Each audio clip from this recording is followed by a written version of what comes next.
Rich Frank is one of the great historians. We had him here several years ago on his book Downfall. His earlier book on the Battle of Guadalcanal is still the seminal account of that. So we're so fortunate to have Rich here. Thank you for coming, and I'm going to have John Parshall do the introduction. Thank you, Don. Our speaker tonight, as everybody knows now, having had two people steal all my thunder, is Richard Frank. Rich is the author of 4 books, the first being the definitive account of the Battle of Guadalcanal, still the go-to account after decades. He followed that up with Downfall, which is another landmark study of the end of the Pacific War, the dropping of the atomic bombs, and the end of the Japanese Empire.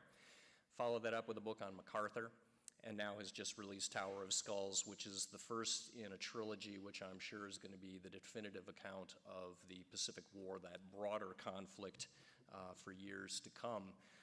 He is a member of the Presidential Council down at the World War II Museum, the author of articles and book reviews too numerous to count. So I think it's fair to say that he is what might be termed a plank holder in what he laughingly describes as the cult of Pacific War historians, which unfortunately for Rich means that he has to rub elbows with other members of the cult, including myself.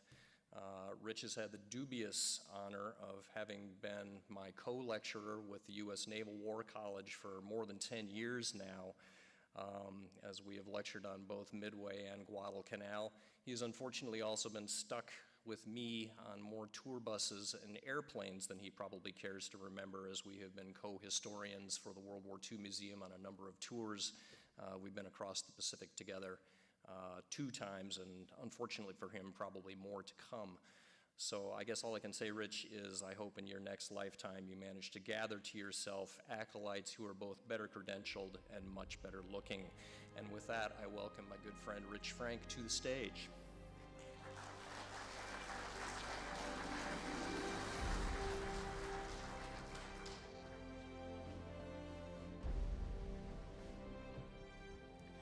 Well, first of all, I want to thank the Minnesota Historical Society for providing this magnificent menu here. I want to thank the World War II Roundtable, and particularly Don Miller and his band of merry co-conspirators who put together these programs. I appreciate them very much. I want to thank John for that very generous introduction, which I'm going to have fact-checked, make sure everything is right, you know, as historians. I'm going to talk tonight, let me see if I can. There we go. Okay, there's the title slot. And I want to talk about what I'm going to talk about. And I'm going to talk really in 3 broad issues, right, at the beginning here. And that's why I advocate the notion that we should regard this as the Asia-Pacific War, not simply the Pacific War, a war that began in 1937 and would continue in 1945. I also want to talk about one of the reasons why I think that it's important to link what we call the Pacific War with this much broader war in Asia, and the principal way to do that is by the numbers, and that's what I'm going to talk to you about early on, and particularly this is going to get into not only what I've already written in the first volume, but also where I'm going with the rest of the trilogy. And finally, I'm going to talk a little bit about Tower of Skulls, and I'm probably going to shorten up the end point here, whatever, in view of keeping everything marching on time. So with that, let me move into my remarks. We've had a standard narrative now for decades since World War II, and we talk about World War II beginning in September 1939 when Hitler attacks Poland and the war in Europe begins. And then we've customarily in this country talked about the other part of World War II, and which we've called the Pacific War, and we deem this as having begun when we get in December 1941. And what I'm attempting to do is to say, no, the really sustained continuous fighting, which is really critical to how the overall outcome of World War II is shaped, begins in July 1937 and begins in China. So with that, I want to talk also about how fundamentally what I'm trying to do is, it doesn't lack for ambition. It's to propose a new master narrative of the whole other part of World War II, the Asia-Pacific War. And to do this, I'm going to talk about numbers, which I think will make my case in terms of the significance of this. I'm going to talk about population. I'm going to talk about death count, which is particularly important in terms of understanding not only that war, but also the moral significance of it. And finally, I want to talk about the long-term consequences, because one of the aspects about this whole trilogy is it's not only going to talk about what happened between 1937 and 1945, but also argue, I hope convincingly, that it shaped the decades thereafter. And in fact, right down to today, the most significant single aspect of that is that without the Asia-Pacific War, there would be no People's Republic of China as we now know it in China. So the next step is I need to issue a warning, and that's that there'll be some math involved here, which among historians is frequently referred to as a weapon of terror.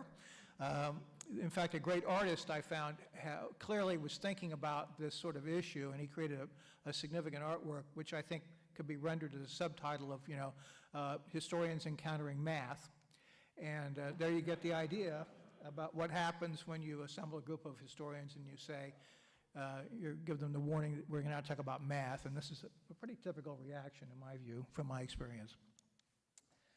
In 1937, the best estimate of the total population of the globe was about 2.3 billion people at that time. And in point of fact, the area, the Asia-Pacific region, contained at least a billion, probably closer to half the total population of the world. And as we say in math, show your work. And this is sort of the conglomeration of the most significant nations and peoples at that time. And you see that that total alone gets you to a billion to a little over a billion people. And that's not counting the U.S. or some fraction thereof as being committed to the Asia-Pacific region. So you can see when I argue that this is a story that literally is about half the globe. Or you could phrase it the other way, it's a story in which we've been leaving out the better part of half the globe in the story of what we call World War II. More significant than that are the death numbers, in my view, and using a conservative approach to this in terms of the numbers, because there's always going to be controversy about specific numbers, and typically ranges are used for a lot of these areas because no one was keeping a fully accurate count. But basically, by conservative count, I figure about 25 million human beings perished in the Asia-Pacific War. Of that number, about 6 million were combatants, soldiers, sailors, airmen. These were overwhelmingly Chinese and Japanese. Total American deaths in the Asia-Pacific phase of World War II, counting merchant mariners and other folks, probably it was somewhere around 118,000 of the total. Well, the math tells you immediately that if there's like 6 million combatant deaths, then there's going to be 19 million non-combatant deaths, which is more than 3 non-combatants dying for every combatant, which if you do a parallel thing for the European phase, you're going to find it's not even that bad in Europe. You can't get to 3 to 1 in Europe. You can get to 3 to 1 in the Asia-Pacific region, and it may in fact be worse. You also have the fact that of the 19 million dead, at a high-end estimate, the total number of Japanese non-combatant deaths is about 1 to 1.2 million people, which again, the math tells you that basically for every Japanese non-combatant who died in the war, between about 17.8 and 18 other human beings, overwhelmingly other Asians died. That ratio of 1 to 17 or 18 is truly stunning when you realize it, and it really gets to the heart of a lot of the moral issues about the war and our understanding and certainly our judgment about it. Now, when you start breaking the deaths down among these non-Japanese non-combatants, the most significant total, of course, is in China. I go by this standard that's set by Professor Ron Emitter of Oxford. His book, Forgotten Ally, is the best single overall volume about China's, what they call the War of Resistance. We call it World War II. And he says that the reasonable range for calculating total Chinese deaths during World War II is somewhere between 14 and 20 million. And the 14 million figure by Rana's calculation is about 12 million non-combatants and about 2 million combatants. So I have taken the low-end number from Rana because my view is that whenever the low-end number will amply make the point that you need to make, there's no point in getting bogged down in an argument about still higher numbers, although certainly it would be available. So you've got 12 million Chinese non-combatant deaths. And you see I do the math there, 8 years, 2,963 days. You divide the days into the 12 million, and you literally get the fact that on an average projection basis, you've got 4,000 Chinese non-combatants dying every single day for 8 years. When you do the other part of the Asian death toll, and it is overwhelmingly Asians, it's 5.8 to 6 million total. Again, this part of the war primarily involves Japan's actions from December 1941 to 1945. So that period is about 1,346 days, and you do the math here also, you get at least 4,000 a day. It's closer to like 4,300 a day if you want to do more precise math. So what this overall tells you is that from December 1941 to the end of the war, every single month, 8,000 non-Japanese non-combatants are dying, which is 240,000 per month. The figures I use for deaths in Hiroshima and Nagasaki, I use a figure of 210,000 immediate and latent deaths with a plus or minus of 20,000 on each side. You see the range. What this ultimately tells you is when you just crank this out, you realize that by the 1st of January 1945, there are 15 million non-combatants who've died in the Asia-Pacific War who are not Japanese. And up to that point, very few Japanese non-combatants have died. The largest group is in the Mariana Islands, about 13,000 in June to August of 1944. And that 240,000 a month continues all the way into August 1945. And very often, and when I get obviously to the discussion of what happens in 1945, what's almost inevitably omitted in the discussion of this, which is couched as basically a moral issue, is I'm simply at a loss to explain how we can do this without considering counting all the dead and according all the dead treatment as sharing a common humanity. And I had an experience a number of years ago. Someone was putting on a presentation very much along the line of a lot of the critical literature about how the war ended and the atomic bombs. I'm sitting next to a historian from the People's Republic of China who's very familiar with all of these issues. As I'm sitting there next to him, and I'd gotten to know him fairly well, I could see that he first was sort of baffled, and then he was really angry because he felt the presentation, which was very typical, made the war out as though Japan was the great victim of the war. And from the Chinese or the Indonesian or the Vietnam or Korea, or you can go on and on and on with these other Asian nations, that is simply an anathema to them to have the war presented as a case of Japan being the great victim of the war. You'll notice also that basically, that December 41 to January 1945, that like the equivalent of 36 Hiroshima and Nagasaki is one occurring every month for 36 months. And as I said, goes on into August 1945. So you see from those numbers alone, you see the utter horror of what's going on in Asia. And I would emphasize that when you read my book, Downfall, one of the things I was very consciously attempting to do was to make sure that I was following count all the dead and treat all of them as sharing a common humanity. I gave very graphic description of deaths of Japanese non-combatants, particularly in the Tokyo fire raid in March 1945, which I started the whole book with, simply to underscore the horror of the whole thing at that time, and also a graphic description of what it was like to be on the ground in Hiroshima. So I'm not arguing to you that we should deprecate or not accord common humanity status to the Japanese. I'm simply saying that all these dead are entitled to that status. Now, in terms of the scope of the war, and here I give a thanks to John who did the maps for me or whatever here. I've called this area the Arc of Asia, which is the area that basically runs from what was in India. And India at that time included both Pakistan and what's now Bangladesh. And if you run east across Burma, China, to Japan and to the Western Pacific, or you run southeast down to what's now Indonesia, which was then the Dutch East Indies and Australia, whatever here, you're talking about a swath of the globe at that time that had 19, I call major nations and peoples, because most of these people were living in colonial status. Of that entire sweep, only 4 nation states had any claim whatsoever to sovereignty. 2, Thailand and Japan had actual sovereignty.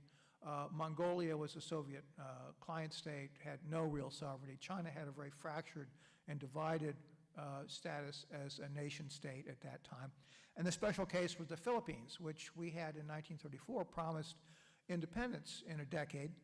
And the Filipinos were well aware of the fact that they were in the war, were fighting for a nascent nation, not merely a colonial possession. It had very important impact on the role of the Filipinos in their opposition to the Japanese during the war. Now, if you look at the world in the 21st century, you'll see that basically all of these nations and peoples now are in fact nation states, and they do have sovereignty. And when you start trying to do the totals and looking just at the major ones, you'll see that it's those 19 major ones plus Australia, New Zealand. There are 3 smaller nation states within the Asia-Pacific region, and then when you got into the Pacific, there are like 13 recognized UN states, which are mostly very small, very few, virtually none of them have even 1 million people in them. But that's the world that we live in now. And as I said, in the 3rd volume in particular, I'm going to talk about how the path of virtually every one of those sovereign independent nations to where they are today in the 21st century was really importantly shaped or totally shaped by what happened between 1937 and 1945. So that's sort of the big overview about where the whole trilogy is going and why I think it's important. Once again, this trilogy is designed to write back into the history 1 billion people. It tries to count and treat as sharing a common humanity 25 million of the dead. I'm also striving as I go along through here to look at what's happening both in the Asia-Pacific region and in Europe and tying them together. And finally, it really ties into where we are today. So this is not just a question of ancient history of what happened between 37 and 45. This is very much with us to this very day. Go over this pretty quickly, but in each volume of the trilogy, this is sort of the features that I followed and sort of my broad outline. The first of which is I'm using an integration of the Pacific War and the Asia-Pacific War in terms of this. I'm looking at Europe and the Asia-Pacific region. In 1937, China, I refer to it as a fractured state. And at that point, that black arrow is the area in Manchuria, which Japan had occupied in 1931, and then they extended, mainly by subversive actions, a little bit more subjugation of some more Chinese provinces up in the northeastern part of China. The rest of China, beyond that area occupied by Japan at that time, was this incredible mosaic of regional and local power brokers. It was not, as we've tended to think of the conventional wisdom, as already the Civil War, which is just between Chiang Kai-shek and the Nationalist Party and Mao Zedong and the Communist Party. At that point, by far the dominant party within China itself was run by Chiang Kai-shek and the Nationalists. They had 7 provinces in the lower Yangtze Valley. They controlled about 170 million people, which was something over 1/3 of the 450 million people in China at that time. They were on track, I believe, to effectively extend control over the entire rest of China and eventually secure sovereignty for China before Japan commenced the war there in July 1937. At this point in time, if you look at that red arrow there pointing to that small area up in the northwest part of China, that's where Mao Zedong and the survivors of what's called the Long March have settled, and the area they control. And at that point in July 1937, the total population in the area under Mao's control was 1.45 million people, which is not 1% of China's population, it's 0.3 of 1%. As historian Donna Lowry wrote one time, that the notion that this sort of ragtag group is eventually going to rule China by 1947 was looked upon as an absolute absurdity in 1937. And that's another theme that runs through this trilogy, which is basically how was it that the Chinese communists got in a position to be able to take China by 1949? The answer was provided by Mao himself several times, and he said quite clearly that basically without Japan's war in China, we never would have triumphed. And he said that one time to the Japanese Prime Minister in 1972. So he always paid this sort of snide compliment to Japan in permitting his Communist Party to rule China from 1949.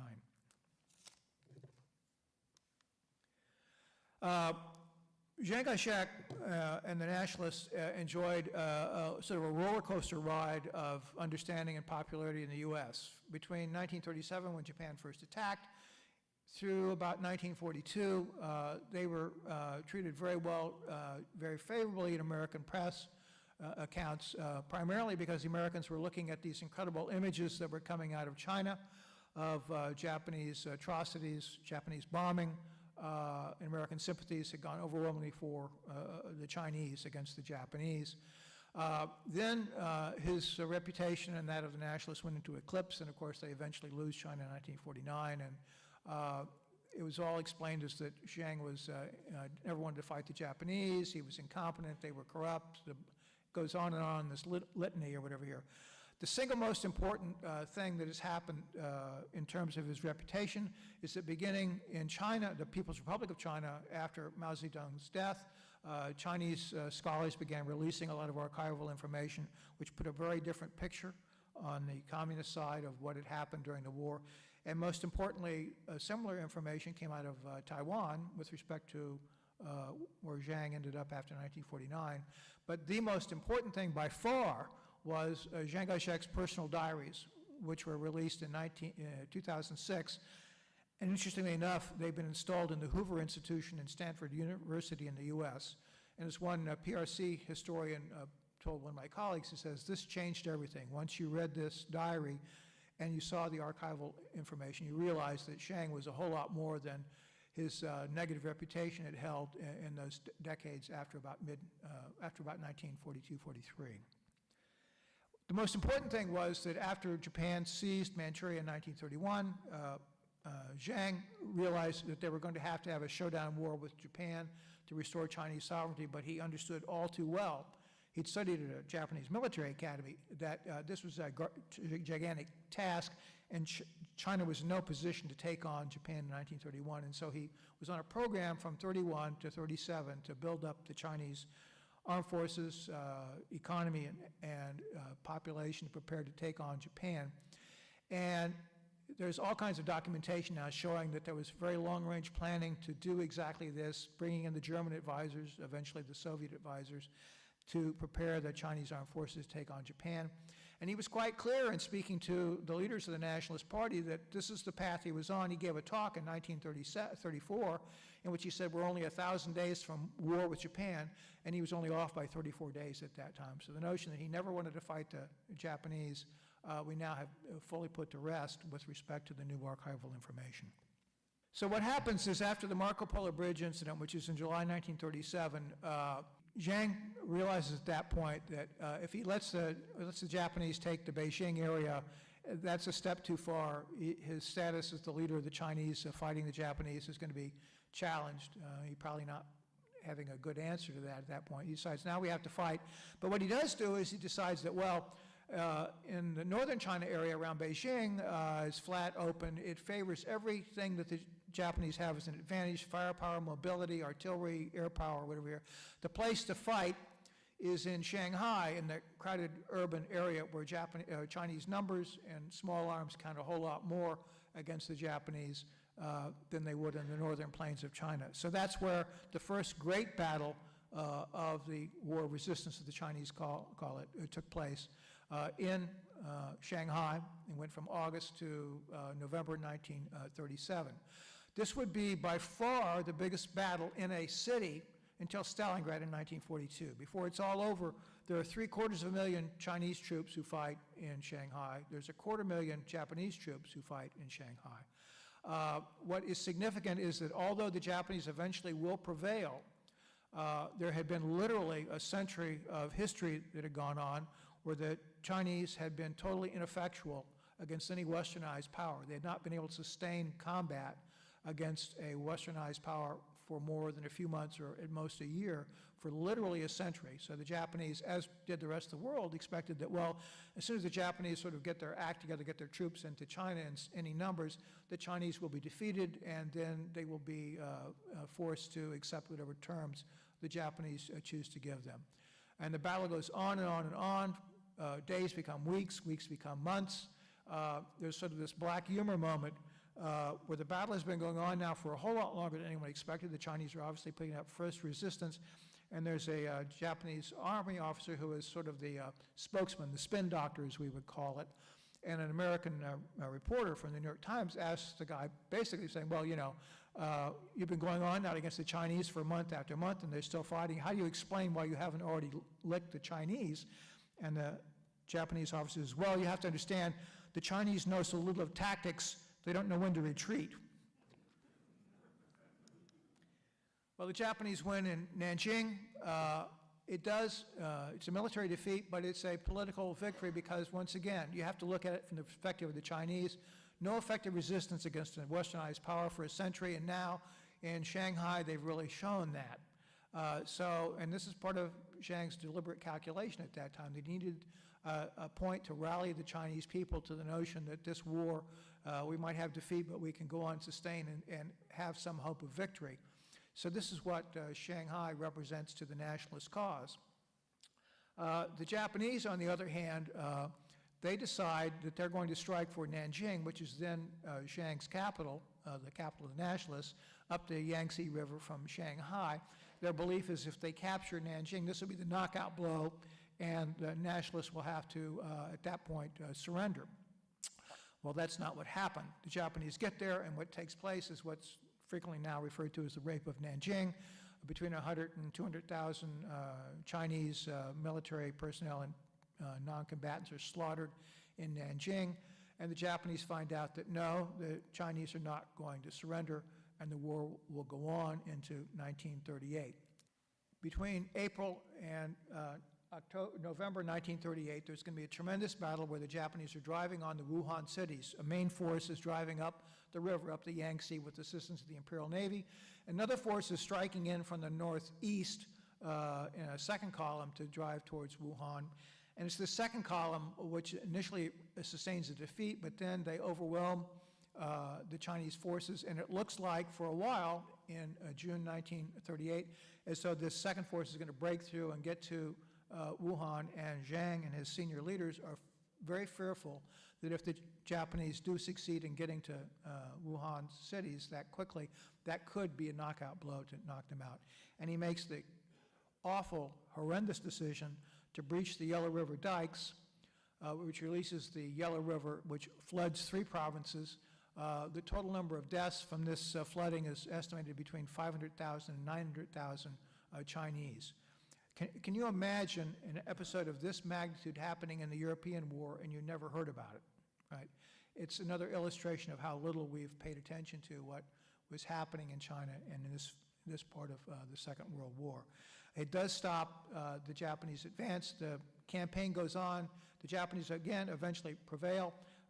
The column that comes up the Yangtze River, they turn in a report. They used poison gas over 370 times against the Chinese forces. It's their trump card to break Chinese resistance when it's particularly vigorous against them or whatever here. And in November 1938, the Japanese take Wuhan.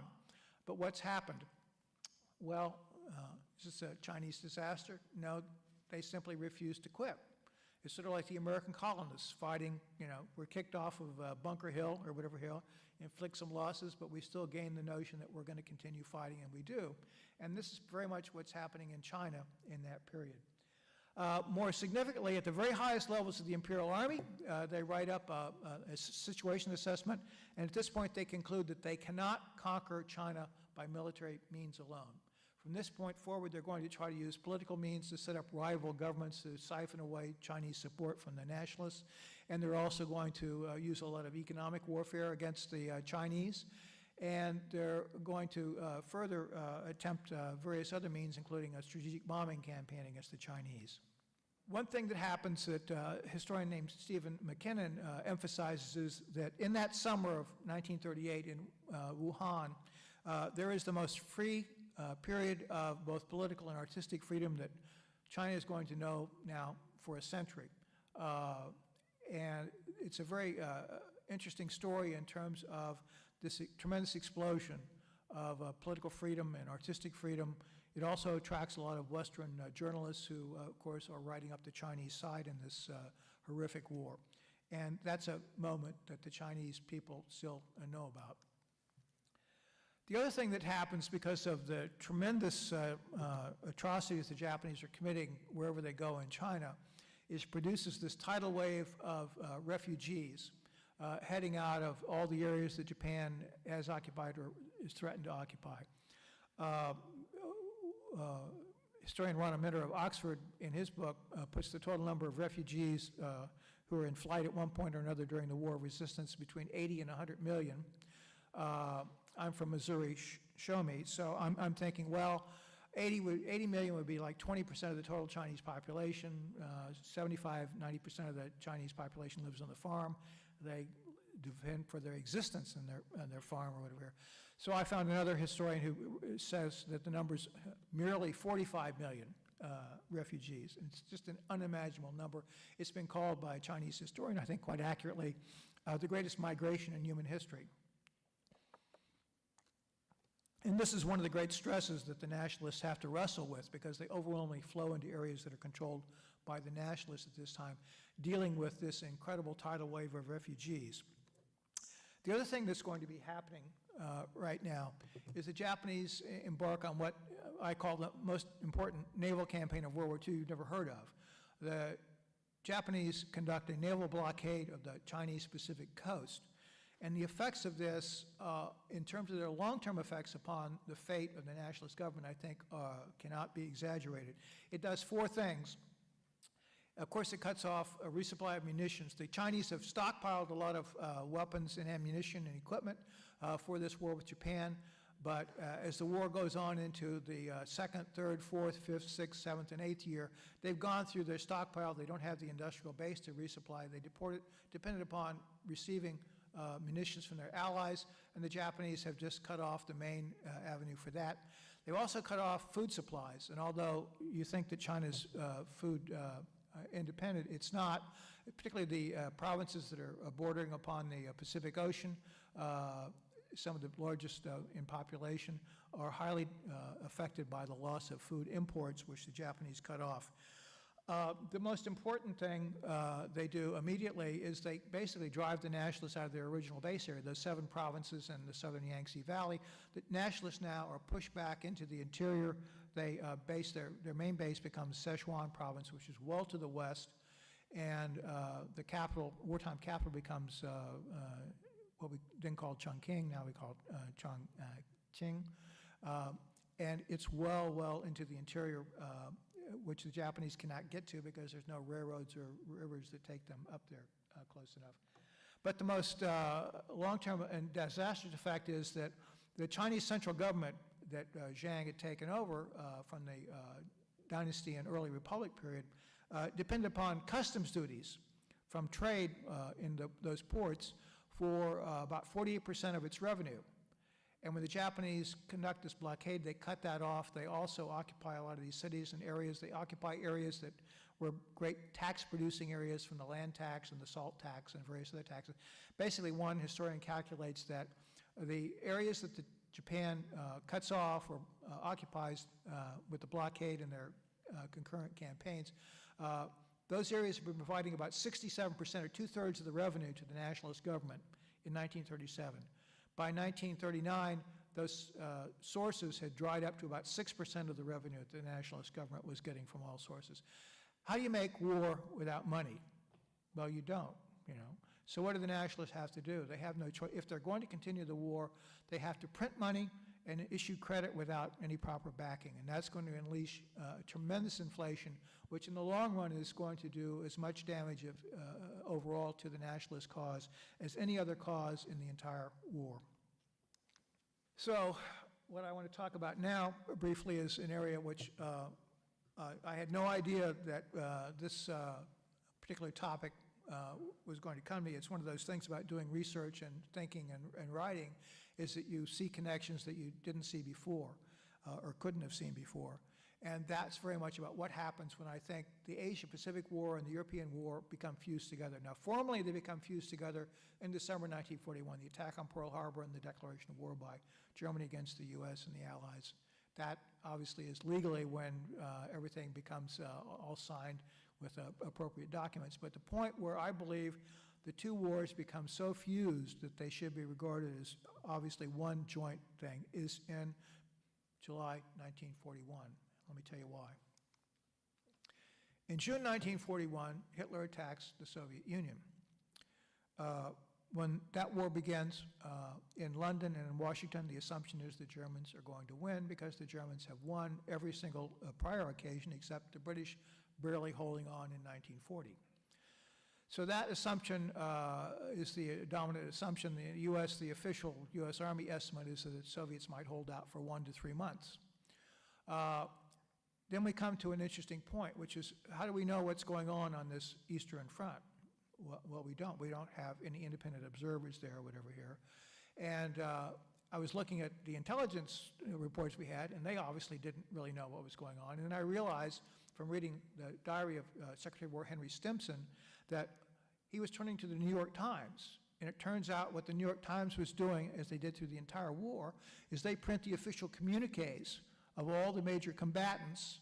The day after, obviously, is in the paper. So you could read what the account was about what was going on according to Berlin, what was going on according to Moscow.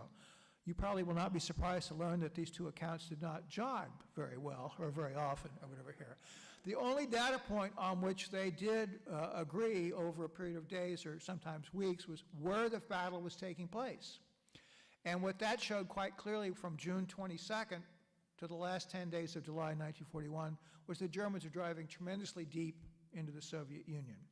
Then in those last 10 days of July 1941, suddenly the front stabilizes, it stops. The German advance, and for the first time, there's actually the prospect that the Soviets might actually survive. And strategically, obviously, that is huge. So not only does that happen at that moment, but at the same moment, July 1941, Japan, which is now gearing up to launch its own, what they call Southern Offensive, they move into southern Indochina. They'd occupied northern Indochina in 1940. Now they occupy southern Indochina, which is a move which immediately threatens the British, the Dutch, and the American possessions in the Far East, presenting a dual crisis, both in Europe now and in the Asia-Pacific region. So if the Soviets might survive, what can we and the Brits do? Well, the answer is the Brits are overextended. We're not ready. The logistics of getting anything to the Soviet Union in 1941 are terrible. And the one thing that is recognized in both Washington and London is that the one thing we can do is to keep the Chinese in the war, to keep the Japanese from entering the war against the Soviet Union and delivering what they fear to be the knockout blow against the Soviets.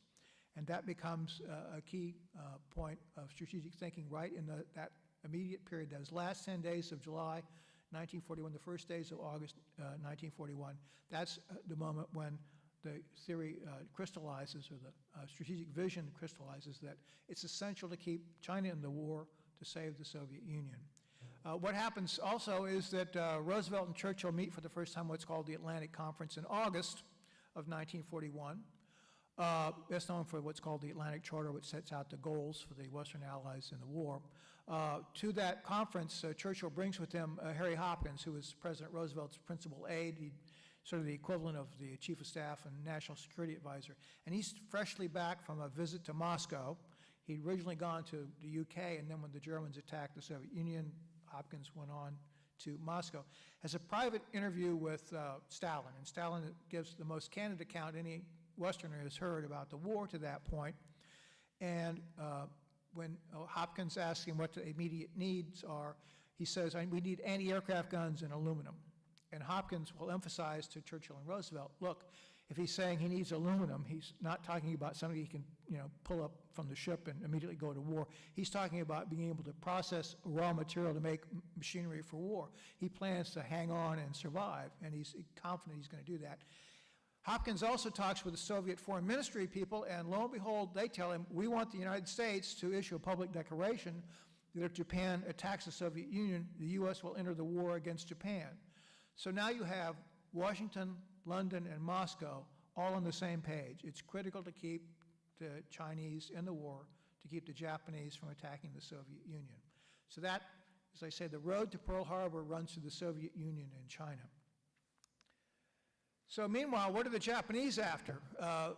You have to remember, and this is, I think, has been missed a lot in a lot of the accounts, is that the Japanese are, their primary strategic issue is their quagmire in China. Ending that is the #1 strategic issue for Japan. And they want, in the negotiations with the U.S., they want us to do one of two things. And they're not very concealed about this. They want us to agree to impose a peace on China that will signify the Japanese have won, and the Japanese will be able to take to their people a justification for a war that's gone on now for 4 years. It's cost getting up close to 200,000 Japanese servicemen, lives at that point. Ultimately, they want us to agree to totally end all support of the Chinese military, economic, political, moral, and their belief is that China is abandoned and China will very swiftly be defeated and that will achieve their goals.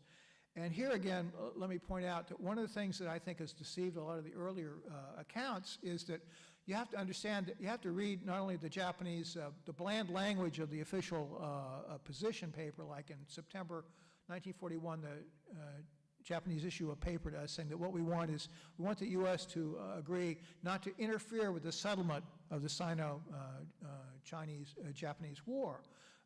What you have to do then is you have to read the accounts of the Japanese diplomats talking to American diplomats both in Washington and in Japan. Well, what do they mean by this? And when you read those accounts of what they're saying, it's clear that what they're saying is, we want you to stop every bit of support for China, military, economic, political, moral support for the Chinese or whatever here. So Secretary of State Cordell Hull, President Roosevelt recognized that this is what the Japanese are doing. They're saying that, you know, the cost of coming to some sort of a settlement in 1941 is to abandon China or have China defeated, which, as you can see from our standpoint at that point, is totally unacceptable. So this also brings us to the great moment of the oil embargo, and now you can see this entirely different light. Before Roosevelt goes to meet Churchill at the Atlantic Conference, he issues a temporary embargo on Japanese imports of oil to Japan as a retaliation for the occupation of southern Indochina. Then, when he comes back from the Atlantic Conference, he lets the oil embargo stand.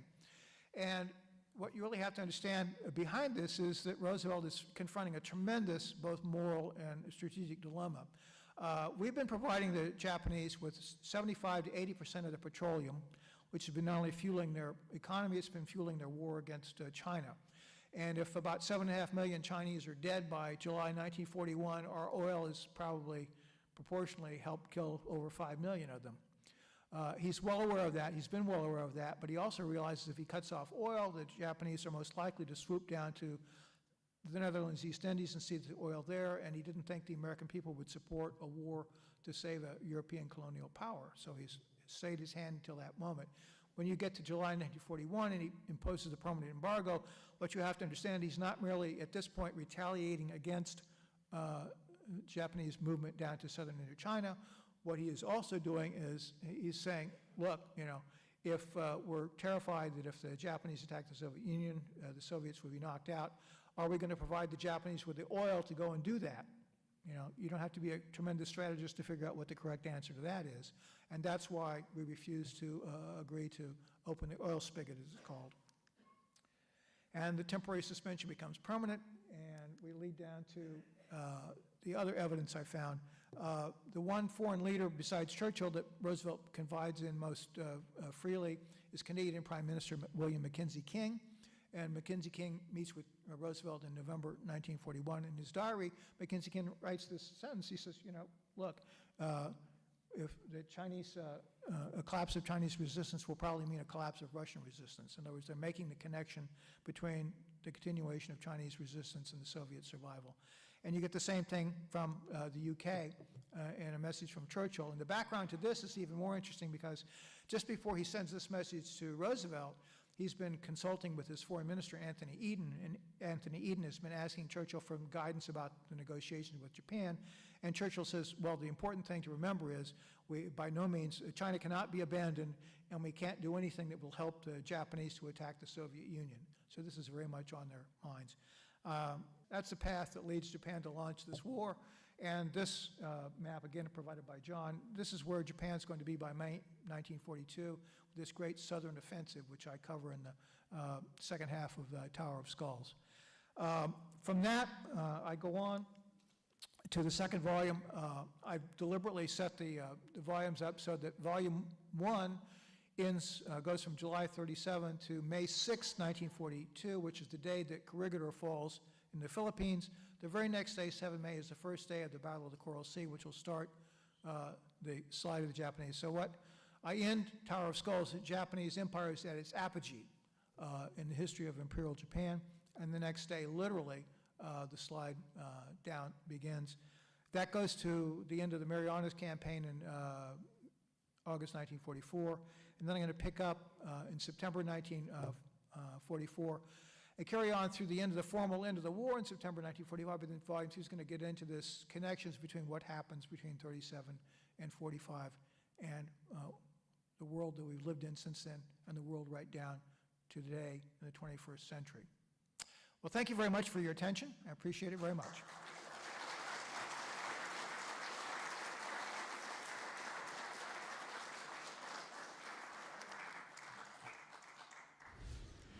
Our veteran this evening is Denzel Alexander, and he was a guy that was trying to bring in logistics through the back door, as we're going to talk about a little bit here.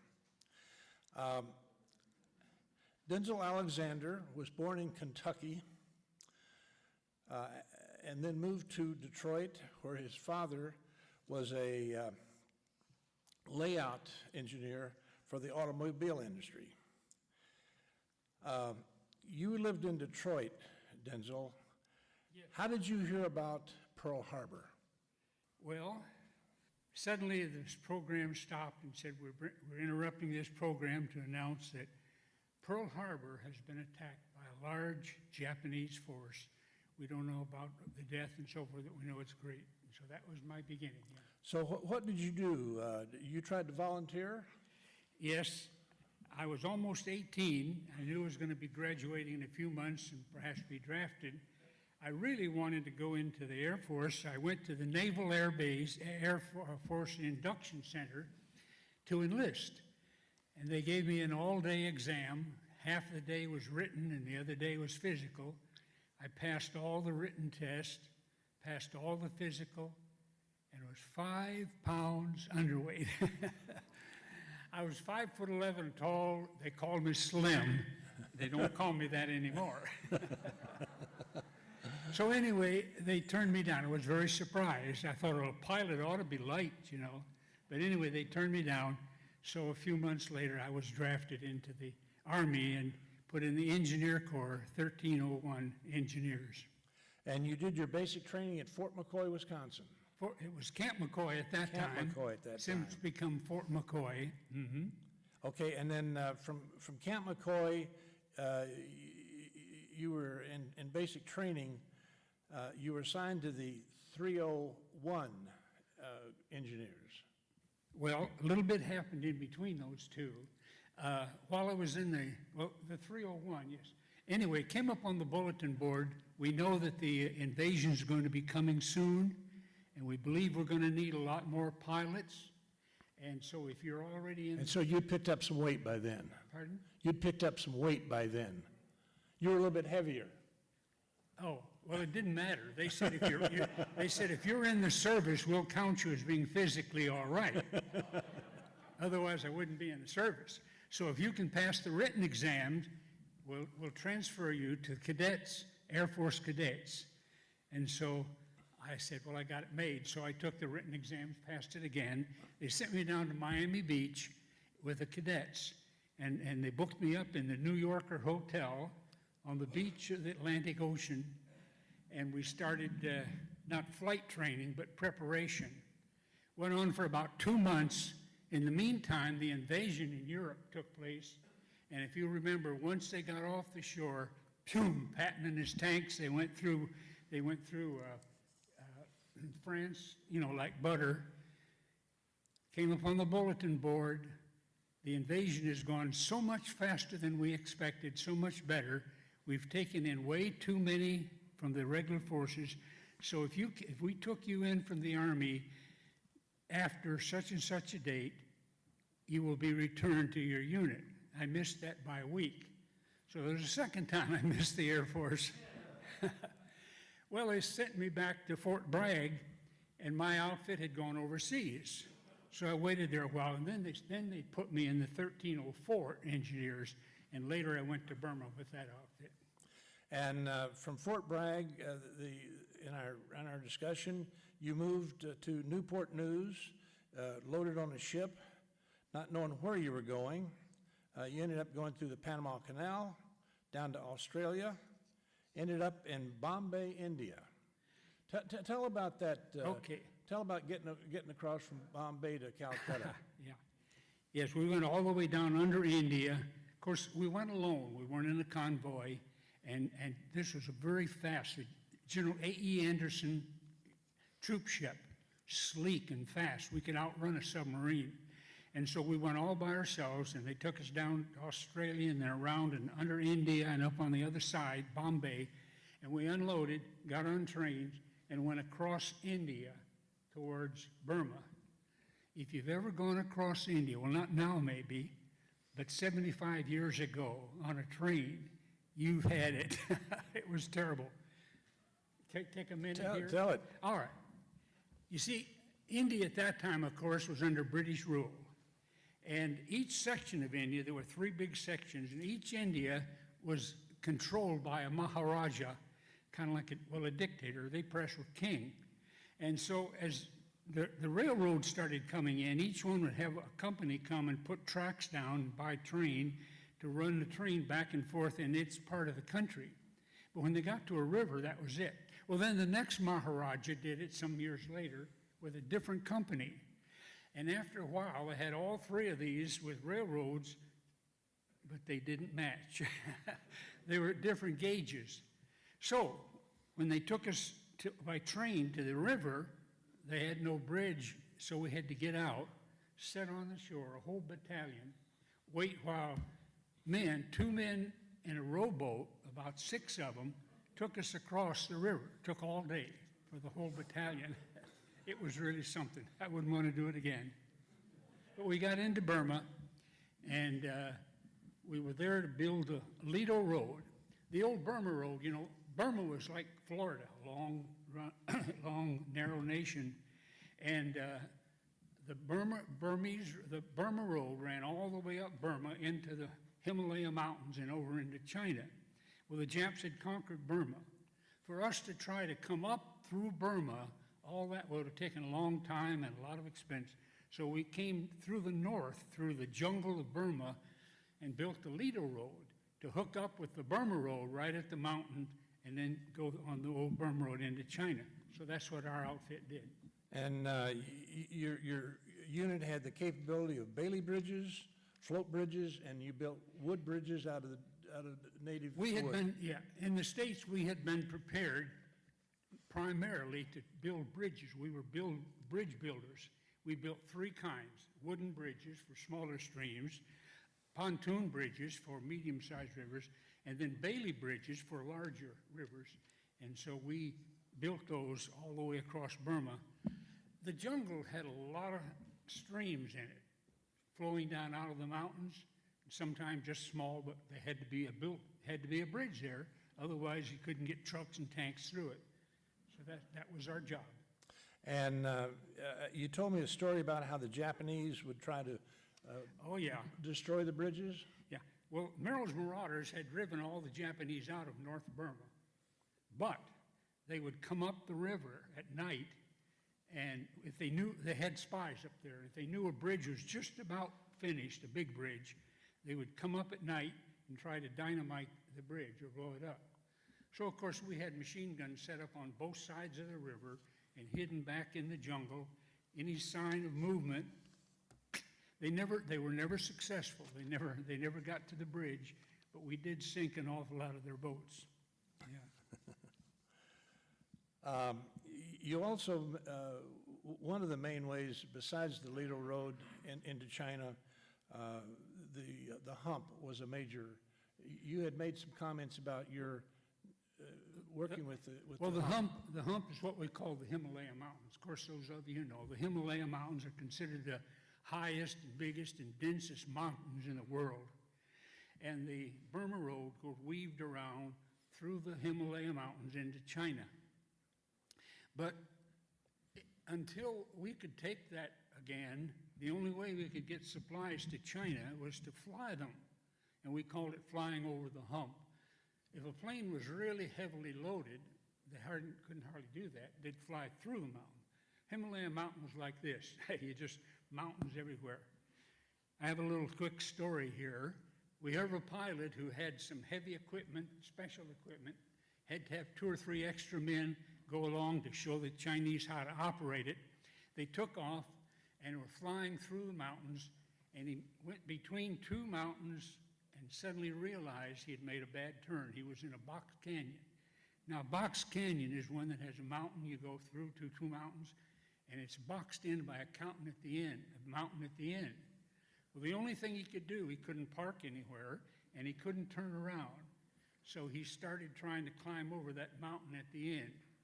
Got up so far, and he thought it was going to stall out. It was shaking, trembling, and suddenly it came and it tore out the bottom of the fuselage, ripped a hole about that wide, about 6 feet long in the bottom. Well, as soon as they got over, it started losing altitude because the draft of all that air coming in and pushing back was really slowing them down. So he said, men, we're not going to make it. The only thing we can do is all you men, there were 5 extra men on board. Well, heavy men, 5 of them could be close to about half a ton. And so he said, if you 5 men will bail out, they were all airmen, they had parachutes. The Burma Road is over here. We just got started. You can get back to Michinaw in northern Burma by tonight. And so I'll go on. If I can make it, fine. If I can't, then I'll have to bail out too. But we never heard whether he made it. We kept asking, and every time we'd see an airman, did you hear about it? No, no, no. There were 3 or 4 landing bases on the other side of the mountain, so we didn't know where he had gone or if he had made it. So finally we gave up asking. Well, just quickly tell you, before I retired, when I was down in Florida pastoring a church, I was talking to my VA doctor. I said, Doctor, I'm retiring, I'm 90, and I'm going to go up north to Minnesota. And he said, oh, you're crazy. But anyway, he said, well, Denzel, I never did ask you, where did you serve? And I said, well, I was in Burma, in the Himalaya Mountains. Oh, my father was over there. I said, oh, was he working on the road? No, he was in the Air Force. He said, let me tell you an interesting story. So he started telling me about how his father had this plane load of heavy equipment, some extra guys trying to make it, tore the bottom out of his plane. You got to be kidding. I said, I've been trying to get the answer to that for years and years. Did he make it? He said, oh yeah, he made it. He's here in Florida with me and my mother, where they live about 2 doors down. So boy, that's putting things together, you know. Yeah, that's great. Really made you feel good after that long a time. Any other stories you want to relate? Well, you know, a lot of things happened in the jungle. Now, jungle is not like a forest. Forest is trees, jungle is just everything. And at certain times in between building a bridge, we had some free time, and we could pretty much do what we wanted to. So 3 of us decided to go out and explore in the jungle. Now, we didn't go out with the idea of being on a shooting expedition. We weren't going out to kill animals. We were just going out to explore. So we went out. I was in the middle. One was in front. There were trails in the jungle, but they were mostly grown up. The animals had used them, of course, for generations and hundreds of years maybe to get to water. And we got to a place where a tree had fallen over the path. The guy in the front jumped up on the tree, held onto a branch and jumped up, and then he did. Something came up the other side. It looked like this. You know what that is. Cobra. Yeah. That's a big cobra snake. Oh. You've perhaps seen pictures of Indians have a little basket here, and they open it up and start playing a flute, and that snake comes up like this. Well, this was a big one, big as around as my arm, and it was coming, and it was leaning over the tree and spitting at us. Well, this fellow fell off backwards. So the other fellow and myself shot the snake right away. We had our, of course, M1 rifles with us. We shot the snake. We decided we wouldn't go any further. So we thought we'd just go back to the camp. We'd been out about an hour or two and saw a lot of the jungle. Told all the guys about it, and they were all kind of surprised. We slept in tents. We had a tent that was a certain size, and there was a man on each of three sides in a army cot. How many of you know what an army cot looks like? Okay. You know, it folds up, and there's a wooden rod down the sides and canvas over it. And so there were three of us sleeping in the tent, and then on the fourth side there was a door, just a flap. About 3 days after this, I woke up somewhere in the middle of the night, pitch black. Sometimes it's like that. You know, the moon is not shining and it's cloudy, pitch black. And it was cool. It gets cold at night in the jungle sometimes. And I'm laying there looking around. I couldn't see a thing, but I kept feeling something on my chest. And I thought, what is that? And the most I could tell, it seemed to start down here on this side of the bed and come up to about here, and it stopped. And here it was wider, bigger, kind of like that thing that moved around. I was sure, and the more I thought about it, I didn't dare move big, but I would try to breathe a bit, and I could tell as I went up that movement was heavier up here at my neck. So I knew it was, I became convinced it was a cobra again, like we'd seen. And it had, you know, in the middle of the night, even though snakes are cold-blooded, they like to get into a little heat sometime. And so it could slip in that door. It was just a flap. Crawl across, get under the bed, feel my heat, come up like that, and onto the bed. I thought, what in the world am I going to do? My first thought was, well, just stay here all night. I thought, well, if I fall off to sleep and bring my hand up, boom. To be bit by a cobra in the jungle, forget it. So I said, the only thing I can do, my right arm is free. The left arm, I figured the snake was laying over the left arm and up to here. My right arm was free, so I thought if I can get up close enough and get ready, spread my thumb so that it goes under the snake, and then grab it at the same time. Bring it up like this, grab it then with my other hand, then I'll holler for the guys to come with their bayonet and some of them can kill it. Okay, 1, 2, 3. I couldn't do it. Second time, 1, 2, 3. I just couldn't do it because I kept thinking that thing would bite me right in the neck. Finally, I said, I've got to do it. So 1, 2, 3. I grabbed it, and all of a sudden I realized I had a hold of my arm.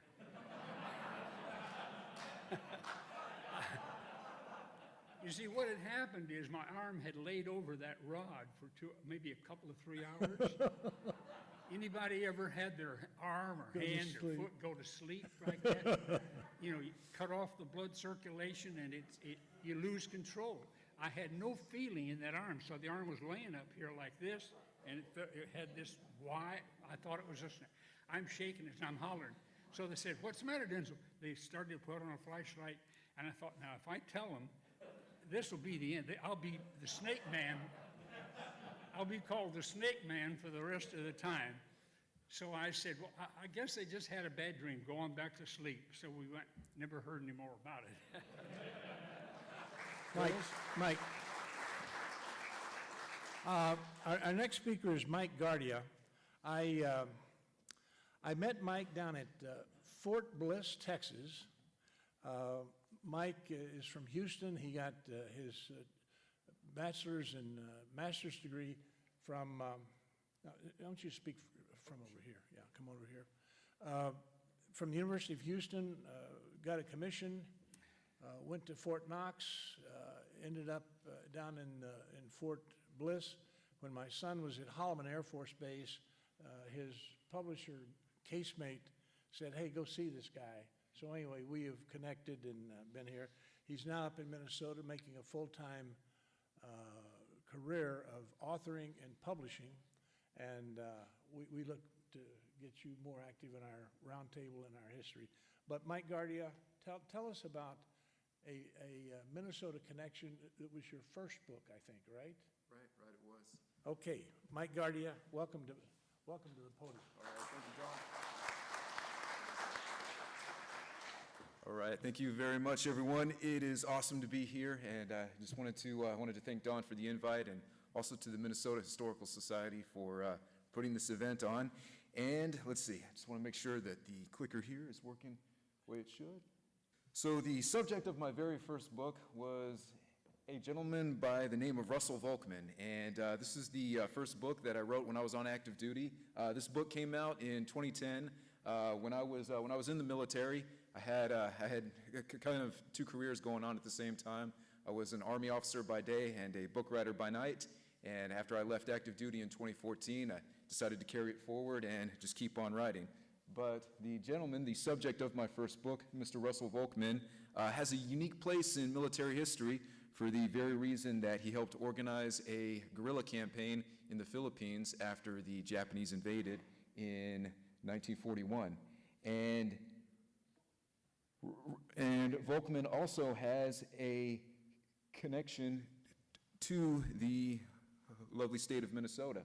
So Russell Volkman, he was born in Clinton, Iowa in 1911, and from a very early age, in fact, throughout most of his childhood, he was the unofficial mascot of the 133rd Infantry Regiment, and in that capacity, they were then part of the Ohio National Guard. They are now part of the 34th Infantry Division, which is headquartered right here in Minnesota, and he attended Shattuck Military Academy, which is now Shattuck St. Mary's School, right down the road in Faribault.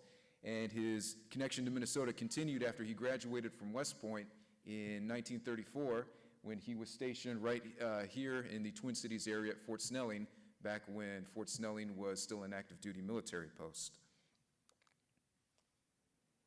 Now, he joined the pre-war Army of the 1930s, and the army that he entered into was very small, and it was hamstrung by budget cuts and hamstrung by an adherence to the isolationism that was running rampant throughout the War Department at the time.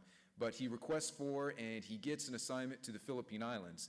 And in the late 1930s, the Philippine Islands really offered the best of Army glamour. If you were going to be stationed anywhere overseas, you either wanted to be in the Philippine Islands or you wanted to be in Panama.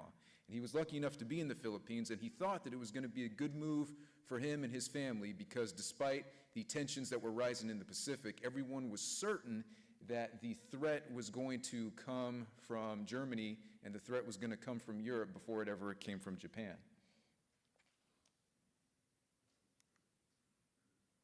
However, the narrative quickly changed in December of 1941. In fact, on December 8th, 1941, that's December 8th in the Pacific on account of the international date line, the Japanese invade the Philippine Islands. And the Philippine Islands at that time were in a tremendous state of weakness. The defense apparatus that was trying to build a Philippine army and the organic American forces there, they were really not in any condition to repel the Japanese invasion. And he found himself on the front lines of that defense force right at the top of northern Luzon. That's the northernmost island of the Philippine archipelago. And as the Japanese invaded, he was essentially telling himself, and he was given the order, how slowly can you lose? It was, you had to build a defensive line, then you had to withdraw, establish another defensive line, retreat, withdraw, retreat, establish another defensive line, all the way until you get to Bataan, because Bataan and Corregidor were the end of the line. Now, the order comes to surrender on April 9th, 1942. The remaining U.S. forces at Bataan at that point, those that had not been overrun or been caught behind the lines, as they moved farther south, were ordered to surrender. This was when General MacArthur got on his speedboat to Australia and said, "I shall return."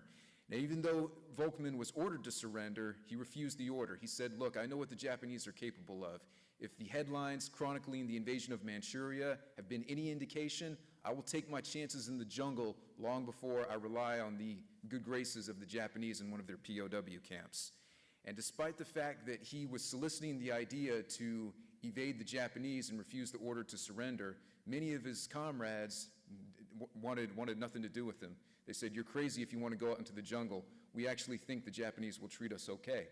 But despite the lack of enthusiasm among his comrades, he did find an ally in the gentleman you see right there on the right-hand side of the screen.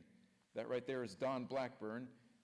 To the left is Russell Volkmann, and to the right is Don Blackburn. And together, those two escaped from the Japanese onslaught at Bataan, disappeared into the jungles, and over the next few months, they made their way all the way to the top of North Luzon, where they organized a guerrilla army to fight the Japanese. And for the next 3 years, their guerrilla organization grew to several thousand American and Filipino troops who had been caught behind the lines after the Japanese had invaded.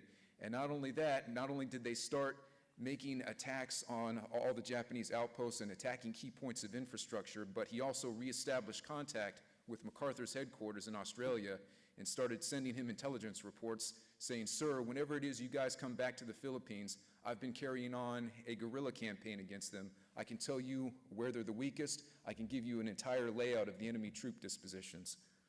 And when MacArthur finally comes back to when he finally comes back to the Philippines in 1945, he meets Russell Volkmann on the beaches of North Luzon and says, Russ, you know, technically you disobeyed an order because I did order you all to surrender, but you killed so many enemy soldiers, I really can't be angry with you. So for your trouble, I'm going to give you not only the Distinguished Service Cross, but I'm going to give you a promotion to colonel. He went from captain to colonel in only 2.5 years. So he was rewarded for his trouble. And when the Japanese finally surrendered on North Luzon, the commander of Japanese forces made his surrender overtures not to General MacArthur, but he made the surrender overtures to Volkmann. And the cover photo that you see on this book right here, this is a picture of Russell Volkmann holding the katana of the Japanese commander of troops. It was tradition at the time that whenever a Japanese commander surrendered, instead of surrendering a sidearm, he would surrender a katana. And this is the very katana that Russell Volkmann is holding in his hand. And his friend Don Blackburn was the subject of my second book, Shadow Commander, because Blackburn, just like Volkmann, stayed in the military after the war, and Blackburn ended up commanding special forces in Vietnam. If any of you are familiar with the Special Operations Campaign in Southeast Asia during the Vietnam War, there was a group called SOG, Studies and Observation Groups. He was one of the initial commanders of SOG in Vietnam. But as for Russell Volkmann, he stays in the military after World War II, and he tells himself, look, for 3 years, I fought this guerrilla war against the Empire of Japan. Nothing in my professional training as a soldier has prepared me for this. I had to learn everything on the fly, and I had to make it up as I went along, and I had to do a lot of trial and error. Now, traditionally, when I look at my military education, he was telling himself this, everybody told me that guerrilla warfare was something I had to stay away from. It was an anathema. But I think it would be beneficial if we have a permanent organization within the U.S. military structure that is designed to conduct guerrilla warfare, and if we have a set of doctrines in place that teach conventional troops how to combat guerrillas in any warfare situation we find ourselves in. And that's when he was tapped by General Eisenhower, who came directly to him and said, Russ, I know about everything you did in the Philippines. Let's put it on paper so all of our troops can get a good grasp on it. And that was the beginning of Field Manual 31-20, Operations Against Guerrilla Forces. And this is a watershed moment in Army history because this was the very first counterinsurgency doctrine that we had on paper. If you play it forward, today's manual, FM 3-21, is almost a direct copy of the concepts that Volkmann put down on paper. And he took it one step further. The following year, he wrote Field Manual 31-21, Organization and Conduct of Guerrilla Warfare. And he said, if you take these doctrinal precepts right here and put them in a body within our current force structure, we can have a specialized guerrilla warfare unit to help establish the strategic goals of guerrilla warfare in the next conflict we find ourselves in. This right here was the birth of what we now know today as the Army Special Forces, and what makes him one of the founding intellectual fathers of the Army Special Forces. And this right here are the complementary books that I have written, American Guerrilla, that one being of Russell Volkman, and then Shadow Commander of his partner in command, Don Blackburn, who commanded SOG in Vietnam. Don made it clear I only had 10 minutes on the clock, so hope I made it worth your while.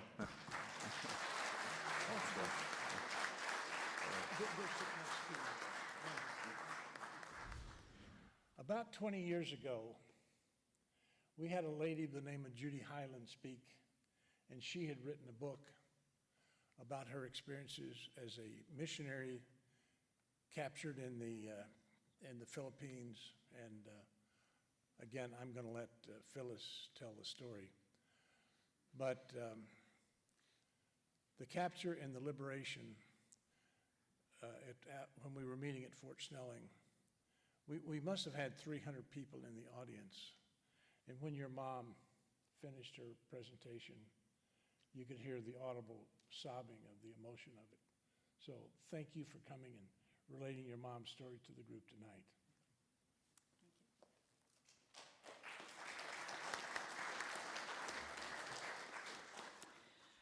I'm not my mother, and this is not my story, but I'm happy to share it with you. I have to start, though, by saying that my mother would never have spoken about her experience without first paying honor to our men in uniform.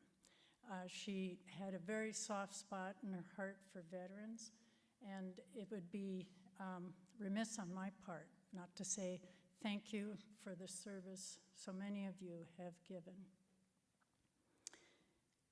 My mother started out to the Philippines as a 28-year-old, headed for China, southwest China, to be a missionary teacher. In her luggage, she had her wedding dress because she was engaged and planned to marry my father, who was finishing seminary a year later. They left in October 1940. By the time, I don't know why a mission board was sending anyone to China at that point, but by the time they got to Shanghai, they were told they should divert to Manila, where they should wait until things blew over, an understatement by any measure. So they arrived in the Philippines in Manila, and shortly thereafter moved to Baguio, to the mountains, where they studied Chinese and waited for the chance to go to China. So my mother was walking down a street in Baguio on December 8th, 1941, studying her Chinese verbs for a test, when someone stopped her and said, "Have you heard the news? Pearl Harbor's been attacked." For a long time, for several days, they didn't know exactly what would happen with them, but by December 27th, they were summoned to the library of a local school, where a Japanese military officer greeted them and said that they would now be guests of the Japanese Imperial Army, and they should gather whatever they could carry and come back to Camp John Hay for internment.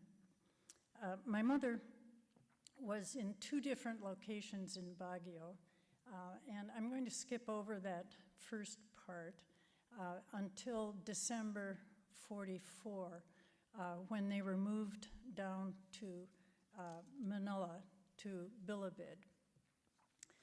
The time that she writes about, she makes clear in her memoir, is not really about events.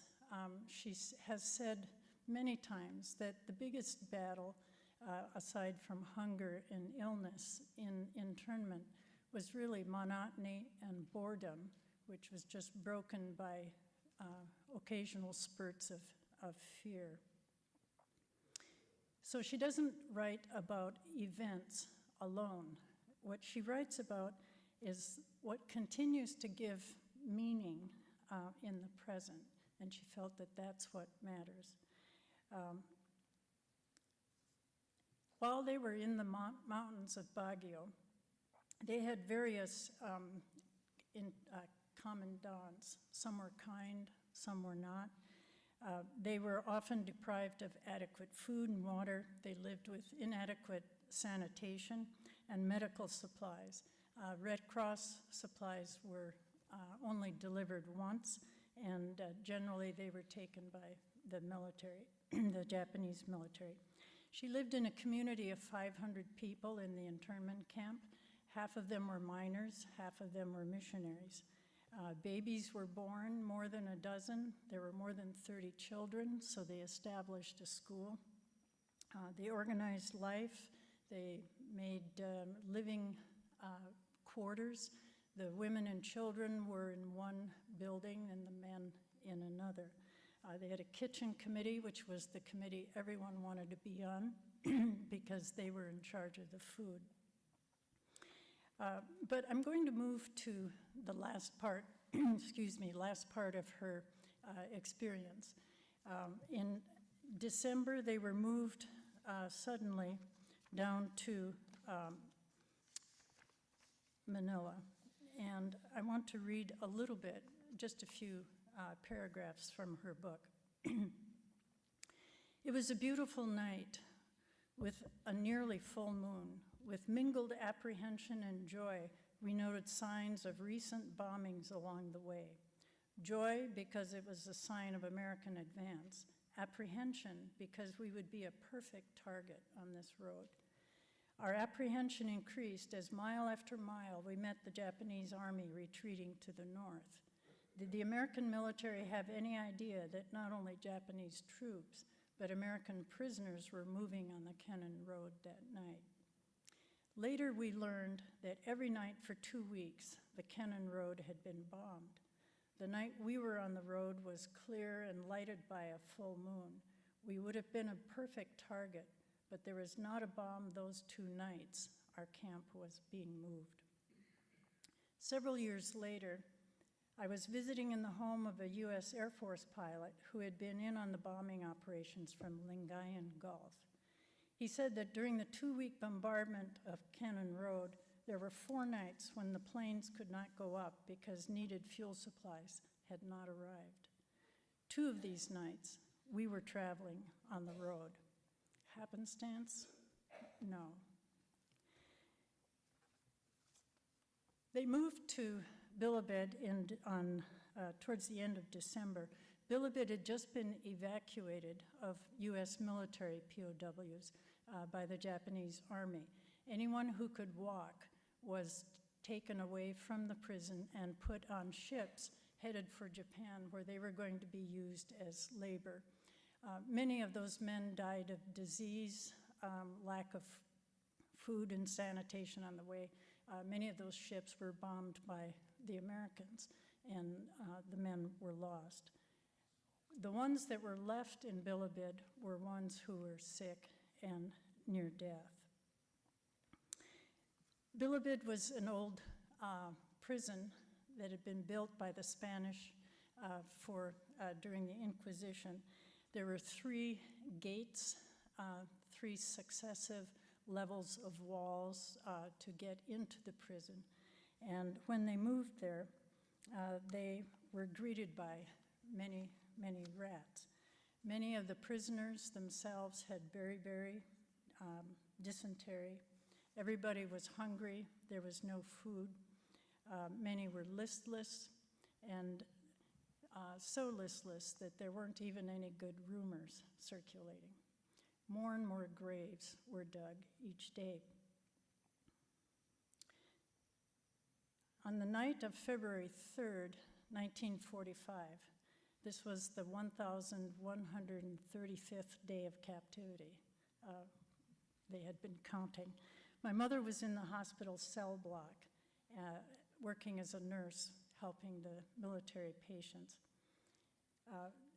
They heard fighting, they heard bombing, and they knew that something great was happening in the city.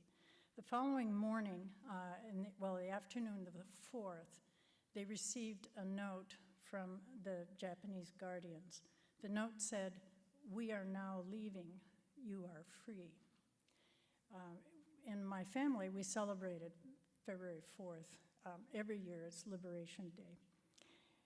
They were free, but they couldn't go out in the city because it was too dangerous. There was too much fighting going on, but some of the prisoners stayed by the gate in case Americans should come by. And a day later, some did with some Japanese prisoners. They were surprised to find out that American civilians were in this prison. The military had known about Santo Tomas nearby, a university that was used as an internment camp, but not about Bilibid. So they sent some soldiers over, and they eventually were able to take them to headquarters for some food. But they had to return to Bilibid because the city was too dangerous, and with its fortifications, it was one of the safer places. She was repatriated later. Those with families were allowed to leave in April, and she left as a single woman later the next month. They were repatriated to Los Angeles and then took a train across country to Minneapolis. My mother talked about how she felt she was sleepwalking in those days. Too much was happening, too much just could not be explained. But she remembered to the end of her days the thrill of the day she arrived in Minneapolis. Arrived at the train station, the platforms were bare because of the regulations during the war keeping people off the platforms. But they took the elevator up to the lobby, and when the elevator doors opened, there was her family, her fiancé, her parents, her sibling, and friends, singing through tears, "We now thank we all our God." That in a nutshell is her experience, but I want to talk about the fact that she looked at all of this experience in her life in the light of her own Christian faith and experience.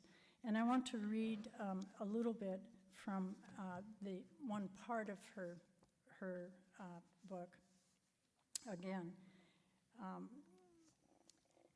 In January 1945, they were in Bilibid. They knew things were changing, but they didn't know how things would unfold.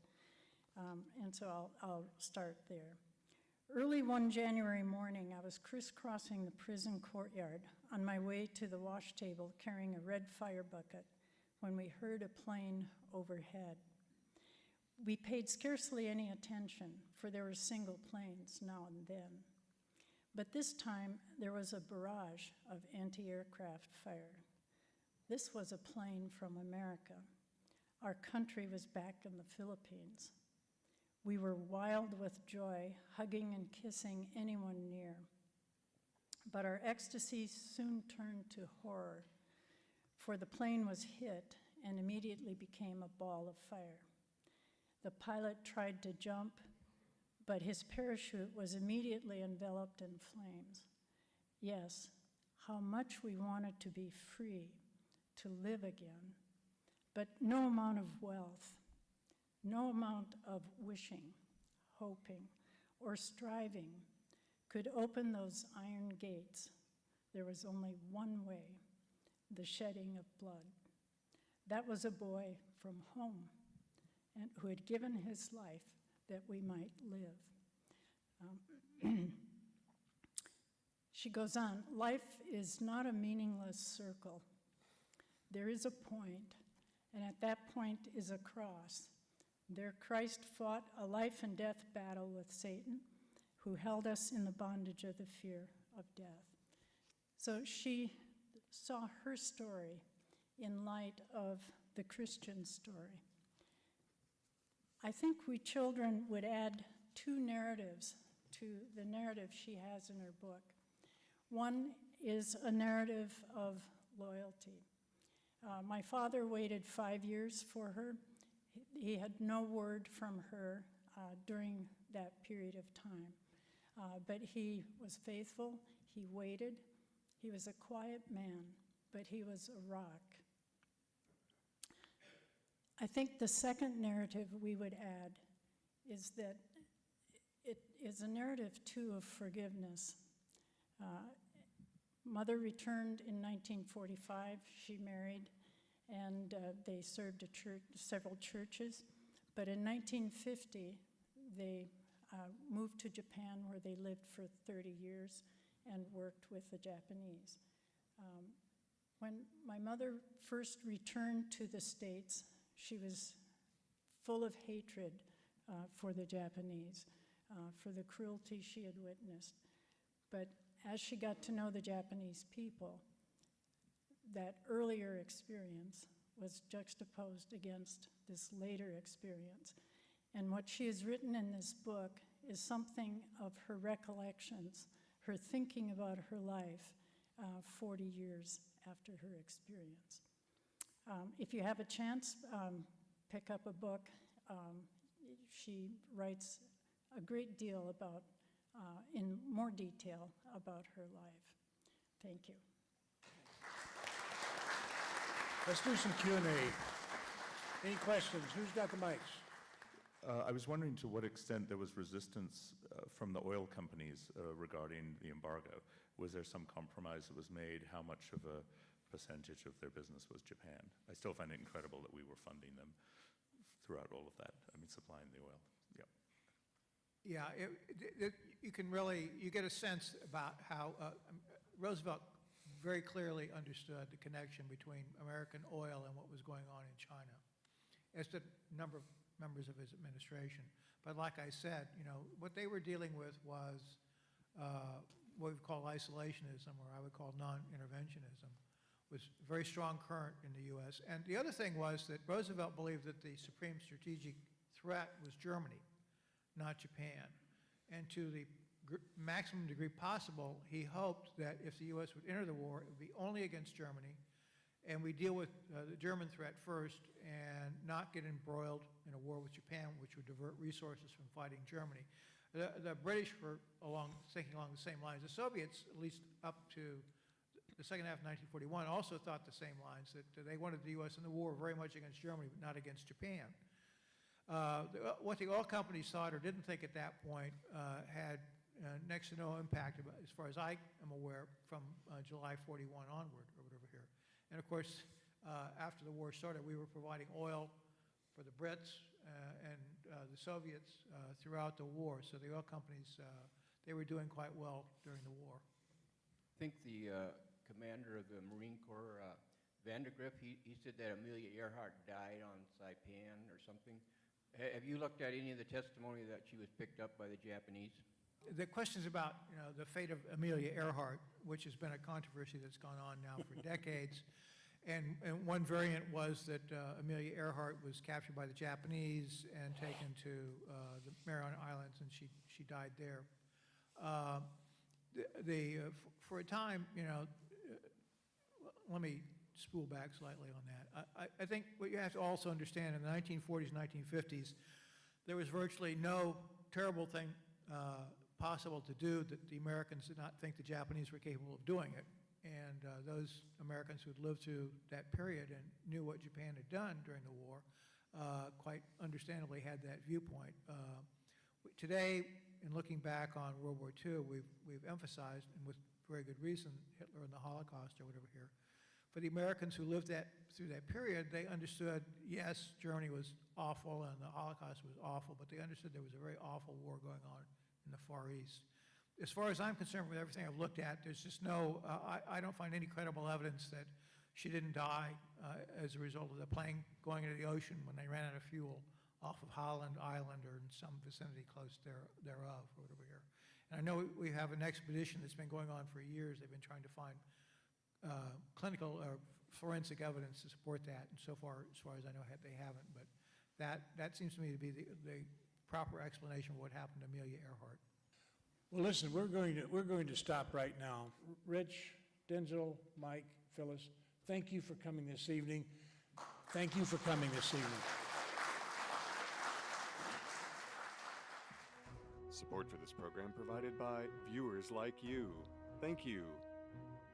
Additional support provided through the Catherine B. Anderson Fund of the St. Paul Foundation. Upcoming roundtable topics can be found at www.mn-ww2roundtable.org.